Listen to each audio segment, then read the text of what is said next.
샬롬 반갑습니다. 홍대현 목사입니다. 날씨가 제법 쌀쌀해졌지요.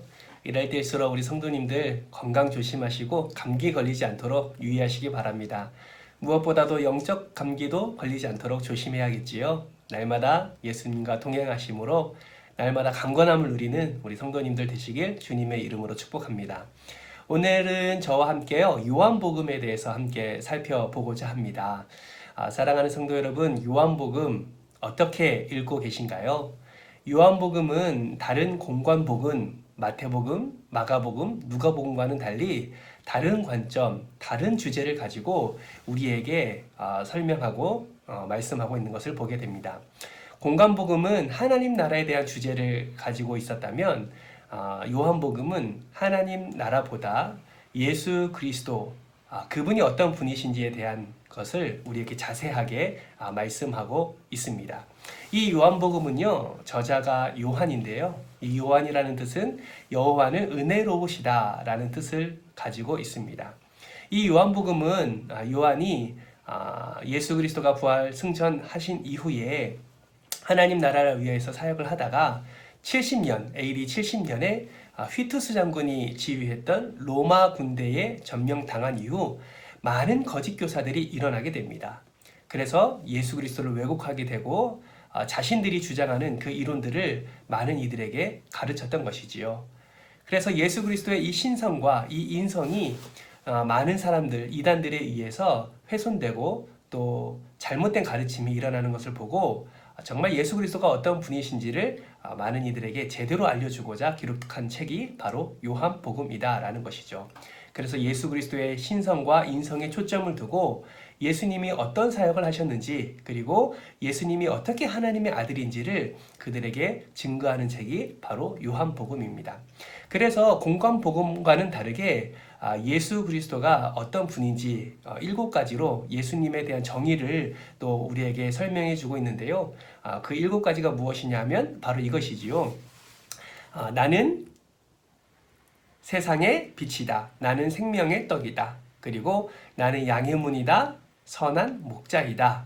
나는 부활이고 생명이다. 나는 길이요 진리요 생명이다 라는 예수 그리스도에 대한 정의를 요한복음에서 찾아볼 수가 있습니다. 또 예수님이 하나님의 아들이라는 것을 7가지 표적을 통해서 우리는 확인할 수가 있는데요. 그것은 공관복음에 나오지 않는 물로 포도주를 만드는 그런 사건을 비롯하여서 왕의 신하를 고쳐주는 그런 하나님의 능력, 그리고 38년 된 병자를 고치시고 오병이어를 또 나타내시고, 그리고 무리를 거르시고 날때부터 소경된 자를 고치심과 동시에 죽은 나사로까지 살리는 이 모든 과정, 이 표적들을 통하여서 예수님이 하나님의 아들이심을 우리에게 증거하고 계십니다. 요한복음의 특징은요, 공관복음에는 많은 비유들이 나오는데 요한복음에서는 그런 비유가 나오지 않는 것이 정말 큰 특징이고요.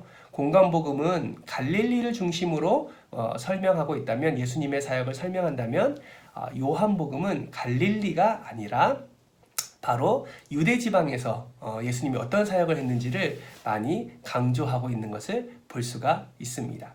그래서 오늘부터 이제 요한복음을 살펴볼 텐데요. 이런 큰 그림을 함께 그려가면서 어떻게 예수님이 하나님의 아들이신지, 그리고 참 인간으로서 우리에게 오셨는지를 함께 살펴보고 우리의 입술과 우리의 삶으로 신성과 인성을 소유하신 그 예수 그리스도를 고백하고 예수님의 말씀대로 살아내는 우리가 되었으면 좋겠습니다. 그럼 요한복음 1장부터 함께 살펴볼까요? 자, 요한복음 1장은요, 예수님이 어떻게 신성을 갖고 이 땅에 내려오셨는지를 우리에게 자세하게 설명해 주고 있습니다. 성육신하신 그리스도, 그 예수님이 어떻게 이 땅에 내려오셨는지를 1장부터 설명해 주고 있는데요. 예수님은 어떤 분이십니까? 예수님은 말씀이셨습니다. 참 하나님이셨고요. 그래서 요한복음 1장에 말씀이 육신이 되어 우리에게 오셨다라는 표현을 쓰게 됩니다. 뿐만 아니라 예수님은 빛이다 라고 소개하고 있습니다.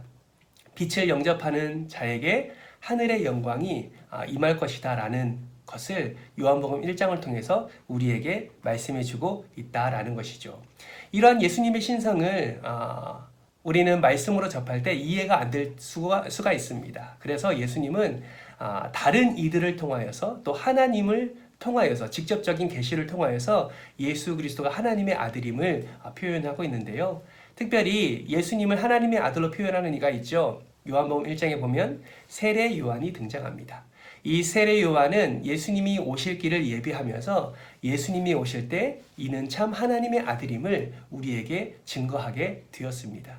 또한 세례를 줄 때 하나님도 이 예수가 나의 사랑하는 아들이라 라는 음성을 들려주시면서 예수 그리스도가 참 하나님이라는 걸, 그 신성을 가진 존재라는 것을 우리에게 증거하고 있다라는 것이죠. 그러한 신성을 가지신 예수님이 제자들을 부르십니다. 그리고 제자들을 통하여서 하나님 나라, 그 천국을 전하시는 모습을 요한복음 1장을 통해서 확인할 수가 있죠. 요한복음 2장을 통해서는 우리는 무엇을 확인할 수가 있습니까?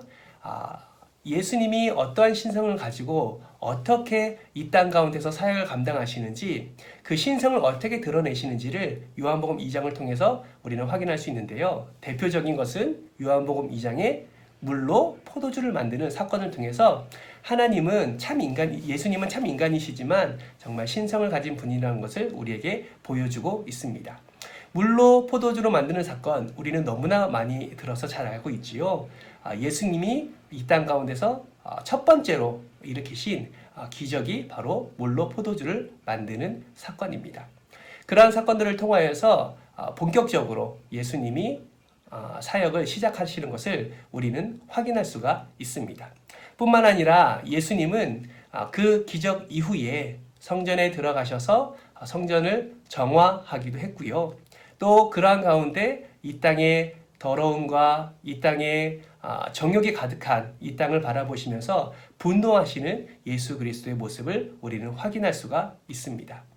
많은 사람들이 예수님을 따랐지만요, 예수님은 그들을 의지하지 않으셨고요. 오직 말씀 중심의 사역을 통해서 우리에게 참 하나님의 아들, 그가 우리 죄를 위해서 이 땅 가운데 오셨다는 것을 우리에게 친히 증거해주고 계십니다. 이러한 사건들을 통하여서요, 우리는 하나님의 아들이신 예수 그리스도를 참 하나님으로 우리는 믿고 고백할 수 있고, 그 믿음으로 말미암아 우리는 우리가 당한 모든 죄와 사망 가운데서 건지시는 그 예수님의 은혜를 누릴 수 있다라는 것이죠.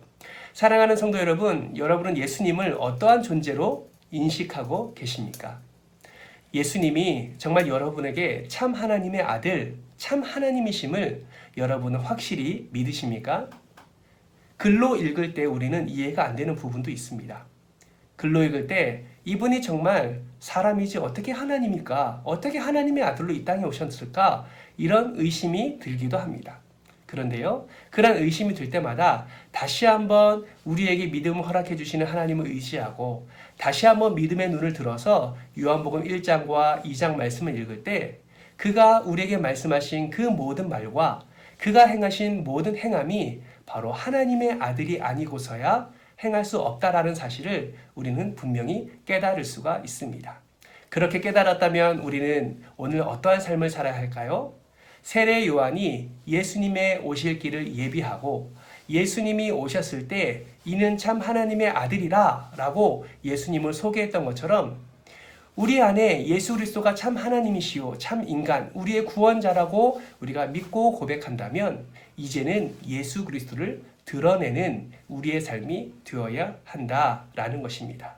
사랑하는 성도 여러분, 물로 포도주를 만드시는 그 예수 그리스도의 기적이 여러분의 삶 가운데서 누려지고 경험되어지기를 주님의 이름으로 축복합니다.